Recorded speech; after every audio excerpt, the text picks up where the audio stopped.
Nĩ maithori ma gĩkeno magĩitĩka makĩria nĩ kũhinga gwa kĩroto kĩrĩa andũ a nyũmba na arata makoretwo makĩrota kwa hakuhĩ mĩeri ĩrĩ makĩhoya Ngai na makĩũria kana mũthenya nĩ ũgakĩa macemanie ũthiũ kwa ũthiũ na endwa ao.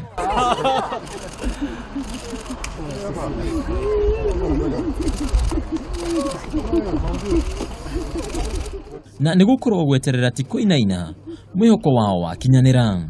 Captain Frank Njoroge na murunawe Kennedy Shammala mekorire moko-inĩ maito cia gĩkundi kĩregani kĩa SPLAIO thutha wa ndege ĩrĩa matwarithagia kũgĩa na thĩna wa kĩmĩtambo na ikĩgwa kaunti-inĩ ya Kombo ĩkuĩte aheani ũteithio 11 arĩa mathiĩte nĩguo gũthũrima thĩna wa wagi wa irio.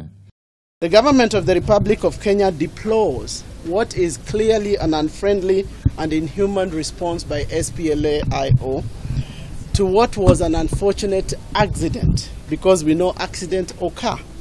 We condemn the capture and the detention of the Kenyan pilots in the strongest possible terms. Kumana na mutino uyu mutumia umwe na ng'ombe 11 nĩ ciakuire ũndũ ũrĩa wacũngĩrĩirie ito ici kũhingira Atwarithia ĩrĩ ya ndege ona thengia gũkorwo na nguraro nini kũrĩa ikoretwo igĩtia kĩmanjĩka gĩa ciringi mirioni 20 nĩguo gũkorwo makimarekereiria. Ũndũ ũyũ nĩguo wacũngĩrĩirie mĩario mũthia Njoroge na Shammala magĩtuĩkĩrio mĩnyororo nĩ ito ici thutha wacio kũhorohia ngoro ũkĩrĩkana wĩiguithanĩrio nĩ ũrakinyanĩire thutha wa ngarama ya ũthũkangia ũrĩa wahanĩkire gũkorwo ĩkĩrĩhwo. We will continue to do everything possible to ensure that every Kenyan anywhere is safe.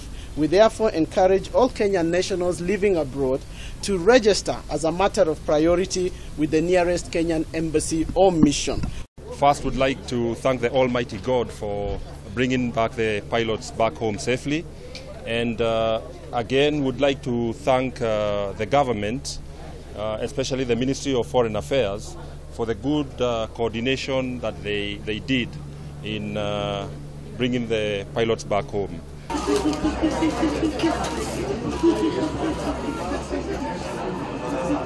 Thutha-inĩ ĩrĩa nĩ matwarirwo thibitarĩ-inĩ ya Mata nĩguo gũthaitĩrwo kumana na nguraro iria ingĩkorwo itarĩ irahona. Handũ-inĩ ha Kameme TV, rĩtwa rĩakwa nĩ Mbataru wa Mwangi.